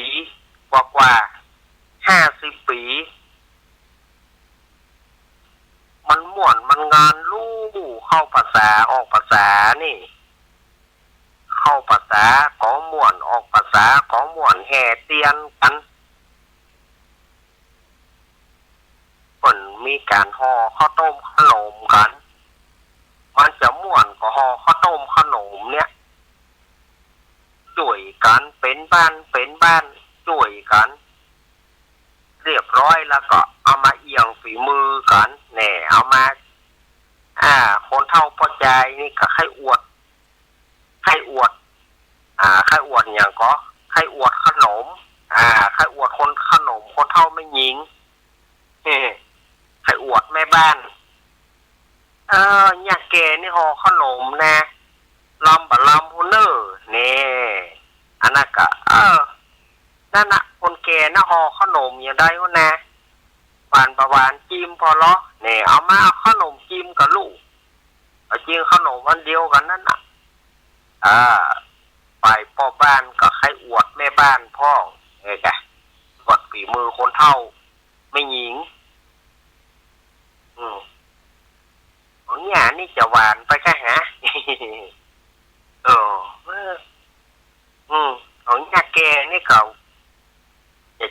จางหวานไปจ้ะเนี่ยมันเป็นว่ากับไปเราให้ต่างคนจะให้อวดฝีมือคู่ข้างกันนะอวดฝีมือคู่ข้างกันเอาขนมสู่กันกินเอาสู่กันกินเอาแลกกันกินมันเป็นม่วนเป็นงานนะศรัทธาญาติโยมเนาะมันเป็นม่วนเป็นงานกันนำบัดเดียวเนี่ยอาตมาว่านะมันสูญหายไปหมดจารีตอดีตประเพณีการขันเข้าแถมก็พอเอาเนอะท่านเก้าไปก็ละเมื่อไปเจอจะต้านอะไรโยมจะต้านอะไรว่าไปเจอเอาเนี่ยแต่ก่อนเพื่อก็อยู่บอกกับต้านให้พ่อให้แม่นั่นเนอะพ่องประเดี๋ยวมาเอาท่านว่าอย่าเขาว่าเตอะเอานี่ย้ายว่าได้เขาว่าเตอะต้านอะไรเขาว่าไปเจอเอาแล้วเขาจะไปหูก็เอาจะไปหูว่าญาติโยมต้านอะไรพ่องว่าไปเถอะพ่อยแม่อย่างก็ว่าไปเถอะมันหังโอนประเดี๋ยวนี่เขาจะว่าไปแล้วก็มันย่อย่อนการกินการทานมันก็ให้ย่อย่อนกันไปแต่สะพองก็บอกว่าทานนักงานใดก็เป็นทานเนี่ยก็แง่ใดมันเอาบัตรทานก็สีเงาเปิ้นจะมา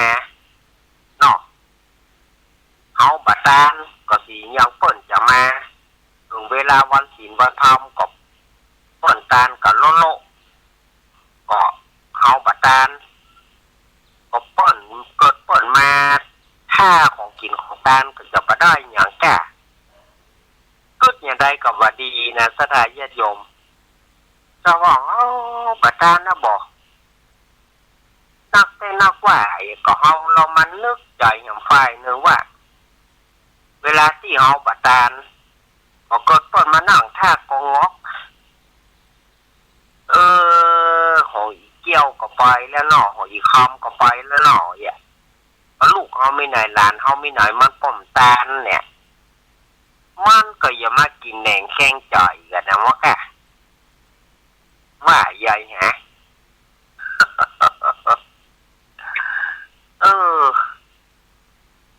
ก็สีอะไรนะอะไรฮะแต่ที่เปิ้นบาดใจบาคอก็มีเนอะที่เปิ้นตึงบาดใจบาคอที่เปิ้นบากินบาตานเนี่ยเลยก็เฮาก็บ่ฮู้ว่าเปิ้นไปอย่างใดเฮาก็บ่ฮู้จิตเปิ้นใจเปิ้นนะคนที่บาตานเนี่ยเลยก็มีเฮาก็คิดว่าใจเปิ้นแข็งแต่เนอเฮาหังอดบ่ได้นี่แต่พ่อแม่เฮาอ่ะเฮาหังอดบ่ได้แต่เนี่ยพ่อแม่เฮาบ่ตานเฮาพอเปิ้นตานโละแล้วเฮาก็สิเนี่ยเปิ้นบ่ได้กินนะมะอันที่เปิ้นใจแข็งใจขี้นใจคอแต่เปิ้นบ่ใจบ่คอแต่เปิ้นก็ไปหำยังเปิ้นก็ดื้อบ่ใจบ่คอเนี่ยซะยังอ่ะบ่มีบ่กินบ่ตานหยัง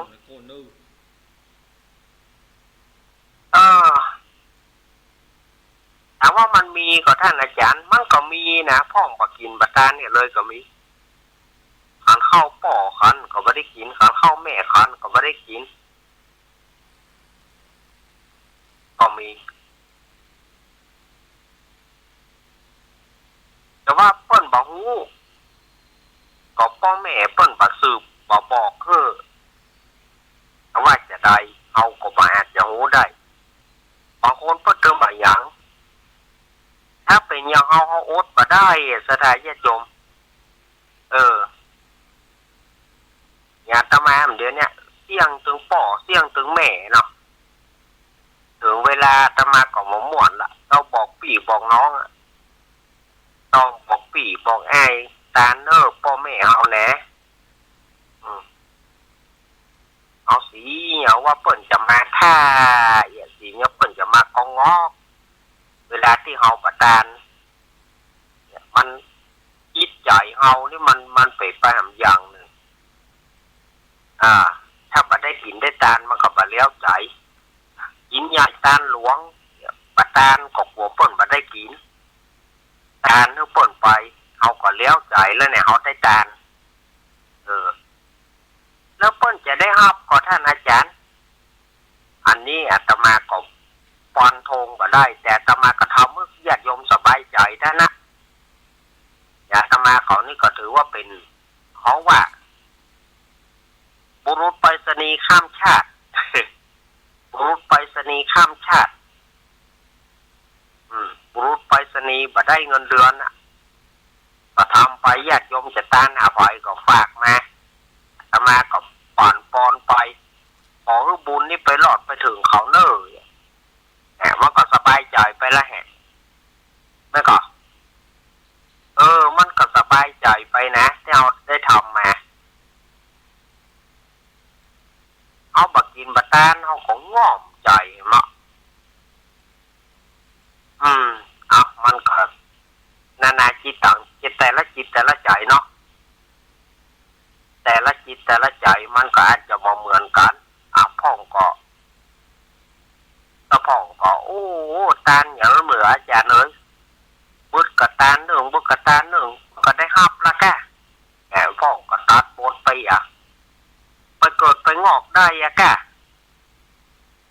มาท่ากินท่าตานอย่างนี้ของมันถ้าความกตัญญูกตเวทิตา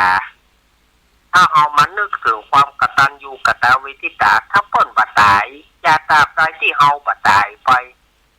เฮาก็ยังกึดหาหน้าเปิ้นเฮาก็ยังกึดหาเปิ้นอยู่ตลอดเวลาปูนเปิ้นยังมีประจำใจเฮาปูนเปิ้นนั้นบ่มีอันใดจะมาลบได้เด็ดที่เปิ้นบ่ใจบ่คอนะเปิ้นก็เฮาก็บ่จ้างว่าเปิ้นบางคนเปิ้นก็ตึมบ่ตานเปิ้นว่าพ่อแม่เปิ้นตายเมินแล้วจะตานอย่างแขมอีกแสดงว่าเปิ้นบ่มีคุณบ่มีความกตัญญูอยู่ในอกในใจเปิ้นเฮาก็บ่จ้างจะว่าเนาะศรัทธาญาติโยมเนาะอู้ไปนักอู้ไปหลายก็ง่อมแต่วันนี้บ่ได้เล่นละครเนอะวันนี้นะวันนี้บ่ได้เล่นละครบ่ได้กะได้เกียมอย่างช่วงนี้บ่ได้เล่นละครตัวฮอนปูอ้ายมาทราบผมนะโอ้เน้นลอกบ่ได้เล่นละครนึงง่อมเน้นหรอกวันนี้บ่ได้เล่นละครเพราะว่าวันนี้เอากระเป๋าได้ไปตามไว้ไหนก็บ่ฮู้กูเตือนนี่มันก็อยู่หั่นนะกูเตือนมันก็ติดถุงย่ามมันนะแต่พอเฮาจะจ่ายแท้ๆซอกหาไหนก็ได้เอากระเป๋าได้ไปไว้ไหนก็บ่ฮู้แล้วก็เลยละครวันนี้ก็ขอสุมาภัยเนอะไว้เตือนหน้าก็เล่นเนาะวันนี้มันชุกละฮู้เคยต้องหาอันใดก็บ่ได้มันก็แกล้งนะก็เฮาบ่ต้องการมันก็มีหั่นนะถ้าเฮาต้องการแล้วมันซ้อหามปะละมันจะเป็นอย่างเงี้ยเฮาฟังบ่เป็นฟังเฮาหีบบ่เป็นหีบเฮาฟังบ่เป็นฟังเฮาหีบบ่เป็นหีบซ้อหาอันใดก็เป็นมันบ่ได้ดังใจนะศรัทธาญาติโยมมันเป็นอย่างเงี้ยเนอะซ้อหาอันใดบ่ได้ดังใจบ่วันนี้ก็มาซ้อหากระเป๋าได้ซ้อหาไหนก็ได้เพราะจะพลิกแผ่นดินเนี่ยแล้วกูเตือนก็ปะอยู่ห้านนั่นนะมันก็มีห้านนะเขาจะเอาแต่มันซ้อหามปะลุงไอ้เอาไปล็อกส่วนก็มันตึงปวดหัวเนอะสถานโยมเนาะเวลาที่เขาต้องการอันใดมันจังอย่างนั้นนะเขาต้องการอันใดมันจังบ่ได้ดังใจเขาฉะนั้นก็ลุงไอ้เอาไปล็อกส่วนก็เนาะเอาไว้เป็นสเต็ปก็เนาะสถานญาติโยมได้มาแล้วก็ค่อยเอามาเล่นวันนี้จะเปิดสายเจ้าหน่อยเนอะนี่จะเปิดสายเจ้าเห็นน้อยเพื่อสถานญาติโยมฮอได้ฟังได้โทรเข้ามา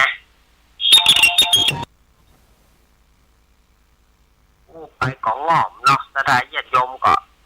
อาตมาวางสายเงินละเนอะ0837611775 1775สถานญาติโยมอาตมาจะอนุญาตเปิดสายเจ้าหน่อยเผื่อว่าจะมีสถานญาติโยมใครโทรมาอันวันพุธนี้มันมีชั่วโมงเดียววันพุธนี้มีชั่วโมงเดียวนี่อาตมาบ่กล้าจะหับปากว่าจะได้เปิดสายก็เพราะว่าเวลาชั่วโมงหนึ่งนี่มันกำเดียวได้นะอู้ไปก็เดียวก็หมดละวันพุธนี้อาจจะบ่ได้เปิดสายหรือสถานญาติโยมได้โทรมาเพราะว่าถ้าอู้ไปเวลามันมานักเวลามันมานักเนาะสถานญาติโยมฝ่ายจะโทรเข้ามาเนอะ0837611775เอาดังใดฟังกันพ่องฮะถ้าตังห้วยตองซักนี่มันบ่ได้ยินโซนใต้เฮาจอมตองได้หล่อเวียงหนองล่องบ้านโฮงเพราะว่าเปิ้นบ่เปิดสถานีเตื้อเปิ้นจะไป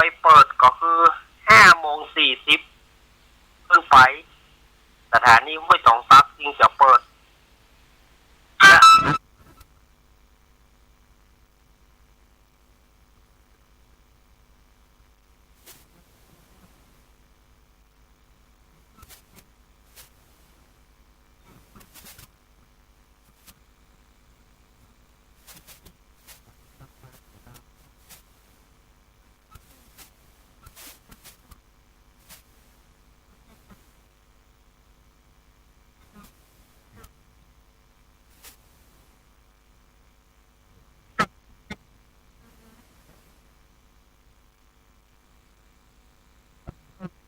คือเปิ้นแจ้งหันมาหาคือแจ้งพี่แอมใบแปลงสัญญาณมันหลุด อ่ะแม่พี่สมัยเนาะน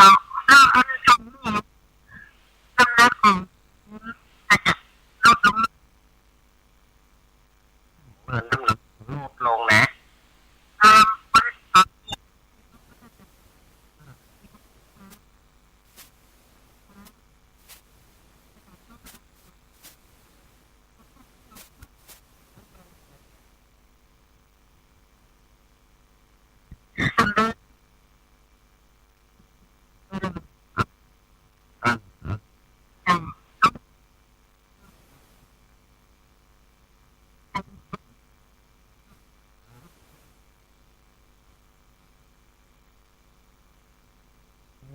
มาละมาสถาญาติโยมไผ่ที่จะมาโทรมาหาตมาเนอวันนี้0837611775แม่จันสมมานีจักให้แซบไปนี่เปิ้นถ้าอย่าไปปุ่นไปเฝ้าแม่เปิ้นแก่นอกปุ่นแม่คำรักเจ็ดป่ะ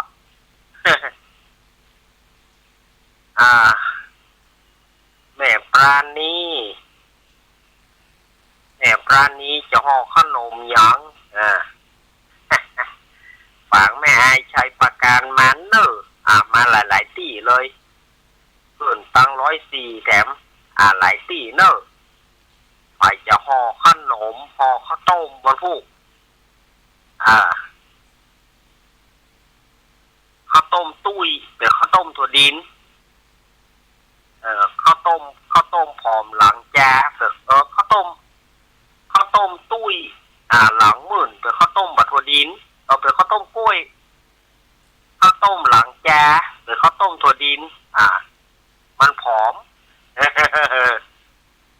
แต่ก่อนป้อน้อยป้อแนนแต่ก่อนเปิ้นไปหล่อข้าวต้มอย่าอุ้ยจริงๆพอหลังมันนี่แกหลังมันหมื่นล่อยๆอันนี้ข้าวต้มกล้วยมันตุ้ยข้าวต้มหลังมันจาหน่อยผอมข้าวต้มบัตรถั่วดินมันเท่าแต่ก่อนเปิ้นสังกาถึงขนาดนั้นนะเปิ้นพอถึงขนาดนั้นนะพอหลังมันจาเนอะเปิ้นว่าหลังมันจานี่มันเป็นข้าวต้มบัตรถั่วดิน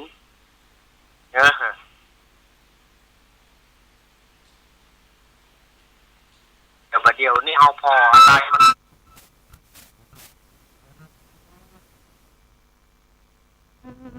แม่สุแก้วแม่สมศรีแม่สมศรีลุงวัดห่อขนมยังวันพุธวันนี้ห่อสักอย่างนะคะเงินตรงกับบุญละเมาหัวเมาหัวนั่นเนาะหายวุ้ยเนอะเป็นกำลังใจแม่สมศรีแม่สมศรีลุงวัดไปหินเนาะแม่สมศรีลุงวัดไปหินมีเปิ้นก็โทรมาประจำนะแม่สมศรีเนี่ยแม่สมศรีปุ้นไม่นายแม่สมศรีนันทารามแม่จันทร์ศรีสุขาโอ้หายไปเมินแล้วนี่ทางฝั่งนี่แม่สมศรีนันทารามก็หายแม่จันทร์ศรีสุขาก็หายแม่อย่างก็ หลายท่านเนอะแม่สุพิษแม่ย่อยแม่สุพิษแม่ย่อยแม่สมพัฒน์แม่ย่อย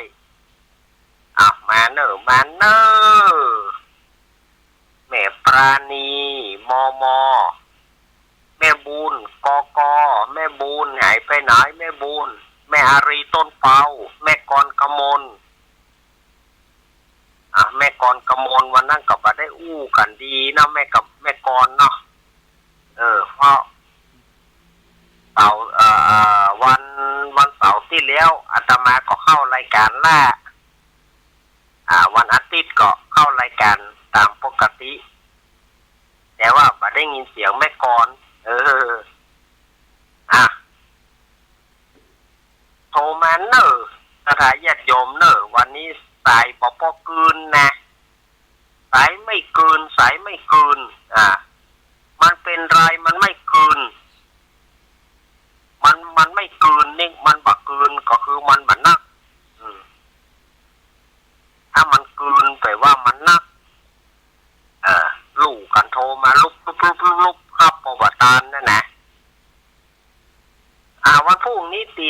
3อาตมาจะมาจัด1 ชั่วโมงเนอะตี 3 ถึงตี 4เนาะวันพรุ่งนี้ตี 3 ถึงตี 4วันพรุ่งอาตมาจะมาจัดรายการวันพรุ่งนี้ก็คงจะสายใต้ก็คงจะได้รับฟังแล้วก็วันที่15เนอะวันที่15นี่อาตมาจะเริ่มเทศน์ธรรมพรรษาวันที่15อาตมาจะเริ่มเทศน์ธรรมในพรรษาอาจจะเริ่มตั้งแต่วันที่15ไปต้นไปนะแล้วก็จะไปจบเมื่อใดบอกหูมานะเอาความเพียรพยายามว่าเอาถ้าว่าบ่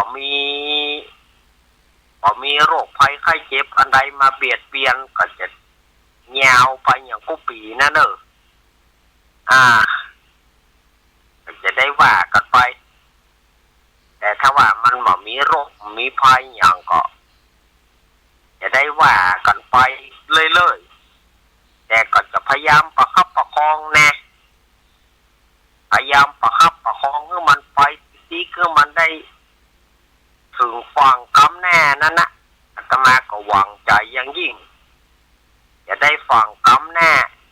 ในการอู้การจาก็จะได้ไปกันเรื่อยๆเทศน์ธรรมยกวัดมาบ้านเผื่อว่าพ่ออุ้ยแม่อุ้ยที่สามารถจะไปฟังธรรมในวัดในวาได้ก็จะเอาในบ้านนั้นนะวิทยุของญาติโยมนั่นนะก็จะมีการไหว้พระหับศีลมีการไหว้พระหับศีลมีการ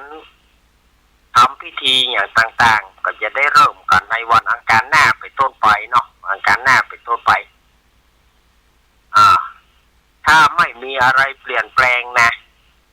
ไม่มีอะไรเปลี่ยนแปลงก็จะได้ปะกันตั้งแต่วันอังคารหน้าไปต้นไปเนอะให้การฟังธรรมวันพระวันศีลฟังธรรมตั้งแต่ในกลางภาษาขึ้นไปเพราะว่าเขาเพื่อหยังเพื่อจันลงบอกให้มันได้สูญหายไปสถานญาติโยมที่บ่ได้ไปฟังแนวฟังธรรมก็จะได้มีโอกาสฟังน้ำฟังธรรมทางวิทยุนั่นนะไม่หวังอะไรมากแล้วปุ้นเนอะเดือน12ปุ้นเดือนกันยาปุ้นไผ่จะห่วมตานทำอะไรโพดกับอาตมาไผ่จะตานทำอะไรโพดโดยกันช่วงเดือน12เนี่ยแต่ว่าจะเป็นวันไหนบอกว่าช่วงเดือน12นี่ตึงเดือนน่ะแต่ถ้ามีวันไหนจะแจ้งว่าใครจะตานทำอะไรโพดด้วยกันเพื่อตานหาเพศหาผีตานหาปอกเก้าแม่เง่าตานหาวันต่างผีตายเก่าเน่าเมินเขาจะได้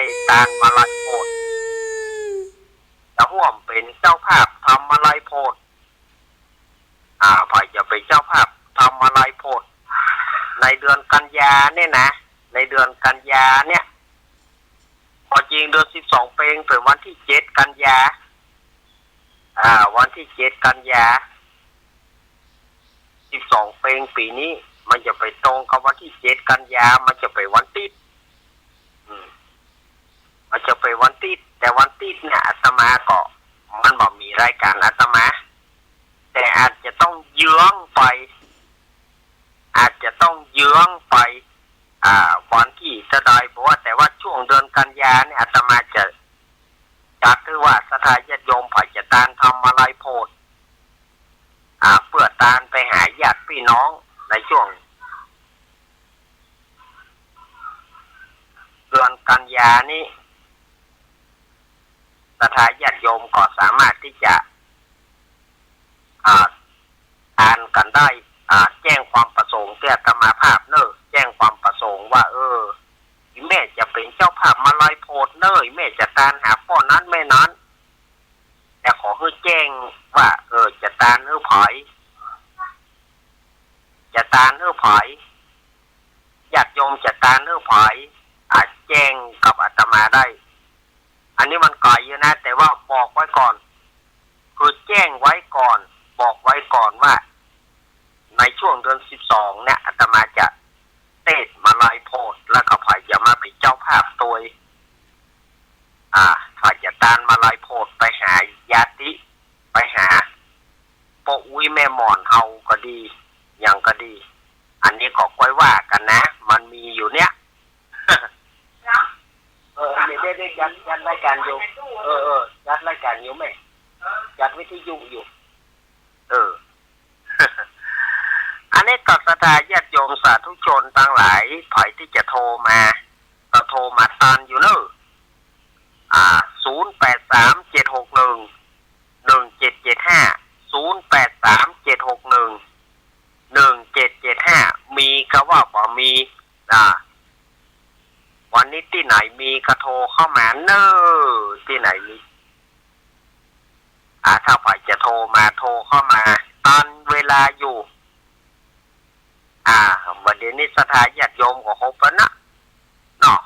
เตรียมตัวจะห่อขนมจะห่อขนม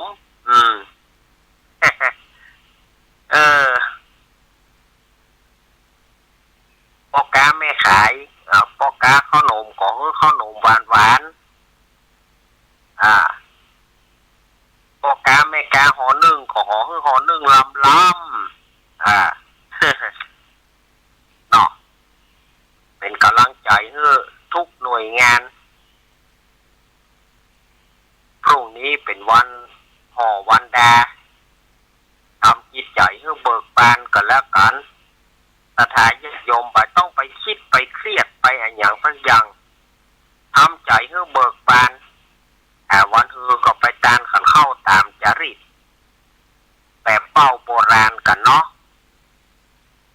อันนี้ก็บอกคือสถานญาติโยมนะสำหรับการฟังธรรมนี้อาตมาจะเริ่มตั้งแต่วันอังคารหน้าเป็นต้นไปจะทำเรื่องอย่างนั้นก็เอาสลับปรับเปลี่ยนกันนะเก่าๆปัดฝุ่นเอามาเล่าพ่องเนาะปัดฝุ่นเอามาเล่าพ่องหยังพ่องก็สลับปรับเปลี่ยนกันไปนั่นนะสถานญาติโยมอาตมาก็จะเอามาอย่างเงี้ยเพราะว่าบางคนเดี๋ยวท่านอาจารย์เฮ้ยไอ้สมนึกเนอะไอ้สมนึกขอทำสวนเมฆข้ามาโคนคำอาตมาภาพไปโคนพออาตมาภาพก็บ่ได้จำทำพวกนี้ได้กับนี้ได้สวนเมฆข้ามาโคนคำแต่เรื่องสุพรหมโมฆะหมาเก้าหางเนี่ยอาตมามีอยู่แต่สุวรรณเมฆะหมาโคนคำเนี่ยอาตมามันบัดได้ห้ามได้เงียนมามันบัดได้มีไผเตะทื่อฟังแต่มันก็เลยบอกหูเฮ้ยเรื่องสวนเมฆะหมาโคนคำไอ้นึกเนอะไปซ่อโคนหามันบ่มีมาสเตอร์มันบ่มีมาสเตอร์ต้นฉบับแล้วมันบ่มีไผเอามาเรียบเพื่อเอาฟังมันจึงซ่อหามาได้ ฉะนั้นก็ไอ้นึกเนอสุมาไอ้นึกตัวเนอสมนึกบุญทาวงศ์เนี่ยเปิ้นขอทำสวนเมฆะมาโคนคำแต่เรื่องสุพรหมเตื้อหน้านี่อาตมาจะเอาสุพรหมโมฆะมาเข้าหางมาจะเอาทำสุพรหมโมฆะมาเข้าหางเอามาเทศมาเล่าเนาะเพราะว่ามันจะพอสถาญาติโยมอาจจะเคยฟังมาแล้วมันเงียบหายไปก็ปัดฝุ่นเนาะกันมาอาตมาจะเอาทำเรื่องสุพรหมโมฆะมาเข้าหางเป็นจะได้นั่นมาเข้าหางเนาะส่วนเมฆะมาคุณคำเนี่ยอาตมาหาปะได้ไอ้นึกเนอสุมาไอ้นึกตัว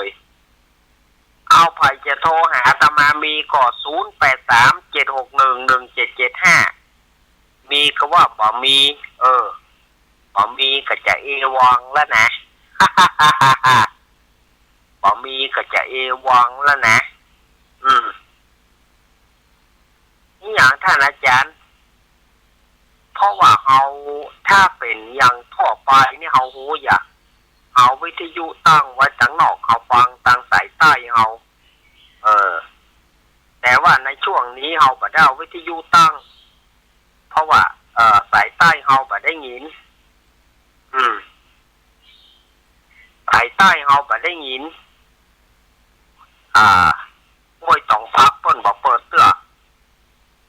ป่าซางเวียงหนองล่องดอยลอจอมทองบางส่วนเนี่ยเปิ้นก็บ่ได้ฟังกันเนาะเดี๋ยวก็เนอโยมเจริญพรอันนี้ไม่ลืมไปเอาฟังอยู่นะครับไม่ลืมเนาะไม่ลืมนะต้องม่วงเปิดฟังอยู่อันนี้ต้องม่วงฟังลงบ่ม่วงเนาะม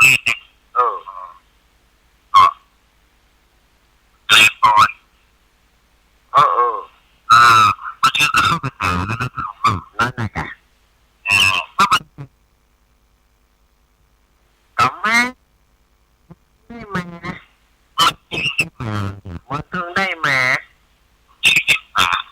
เขาเรียกขนมนี่ตะกี้ที่ตรงนี้เรียกขนมเป็นหอมเรียนนี่มันของดีใช่ไหมอ๋อนั่นนะถึงว่านะชื่ออย่างเดียวพอเรื่องเดียวปี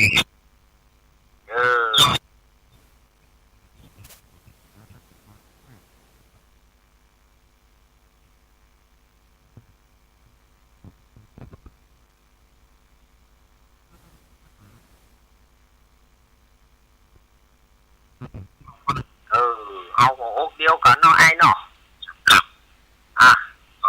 ฟังไปเรื่อยๆเนาะเอาอย่างไม่ได้วันนี่มันทำไปเลยขอบคุณขอบที่อยู่ดับตรงนี้ป่ะถึงว่าเนี่ยจะเป็นไปที่ตรงนั้นขอบคุณตามได้ที่มีคนฟังนี่กะโทรกันมาพ่องผู้พิการผู้ปกติฟังได้ทั้งนั้นสถาญาติโยมอาตมาไม่เลือกชั้นวรรณะผู้ที่เปิ้นพิการก็ถือว่าหัวอกเดียวกันผู้ที่เปิ้นเป็นปกติก็ดีที่สุดไม่ว่ากันเนาะเนี่ยใดมันก็ล่างเอามาอย่างยี่เนาะมันก็ต้องช่วยกันไปกำกิ่วกันไปม่วนหูบ่ม่วนหูกำกิ่วกันไป บางทีก็ญาติโยมก็บัตรตาเสือกับคนหน่วยท่านอาจารย์จัดม่วนเนาะได้ลูกปะยอกันได้หน่วยบัตรตาเสือกับคนหน่วยบัตรตาเสือคือยังบัตรตาเสือก็คือลูกยอยอกันไปม่วนบ่ม่วนบ่ว่าม่วนไว้ก่อนนะ ถ้าว่าม่วนกว่าเฮาโคตรเนี่ยอ้อมละ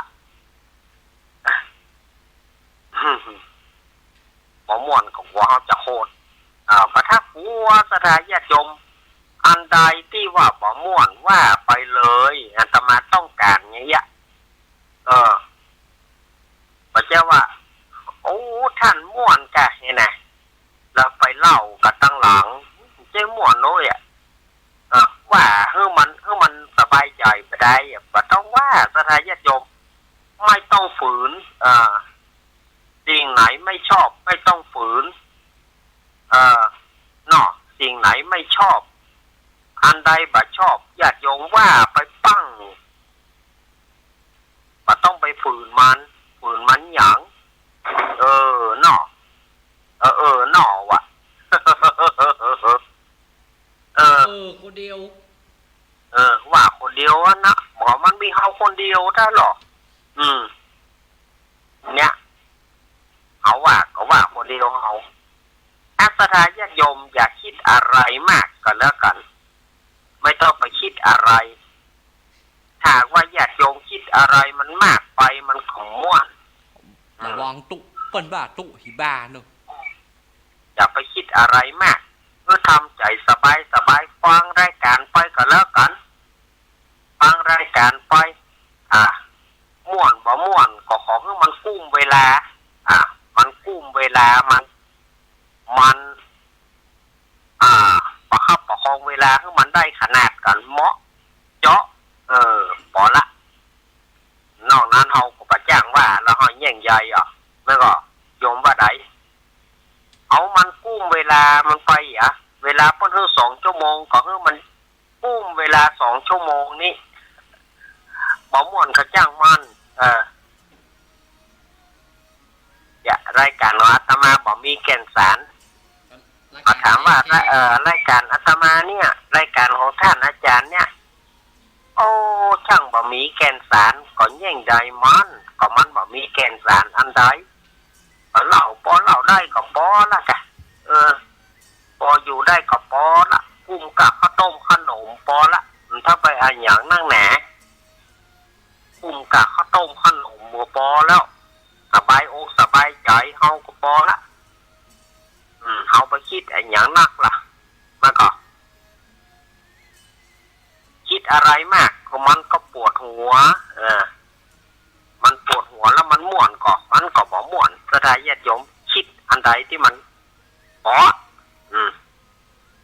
อยู่ไปอยู่มามันหมอกกุ้มมือกุ้มวันไปอันนี้หมดแล้วเนอะสถานญาติโยมเวลาหมดแล้วนะเวลาหมดแล้ววันพุธป้าอาตมาตี 3 ถึงตี 4เนอะวันพุธนี้โซนใต้จะได้ยินกันโซนใต้จะได้ยินกันวันพุธนี้แล้วก็จะมีหลายสถานีโดยที่เพิ่นจะได้ฟังกันตี 3 ถึงตี 4อาตมาก็ปะกันนะ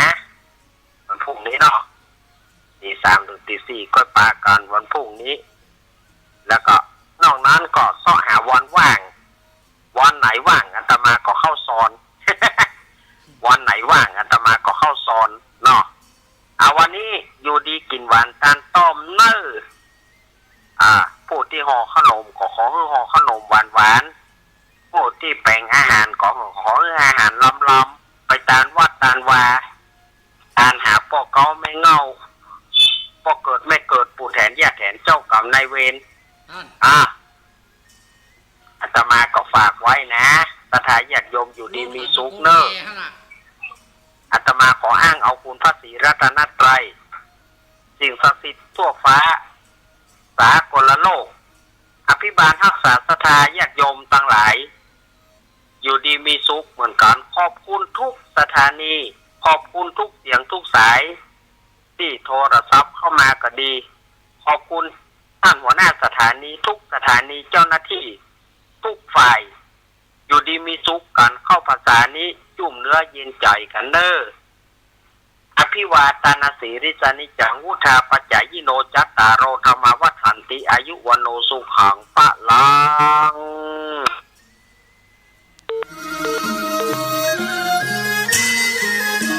ตกจากที่สูง เรียก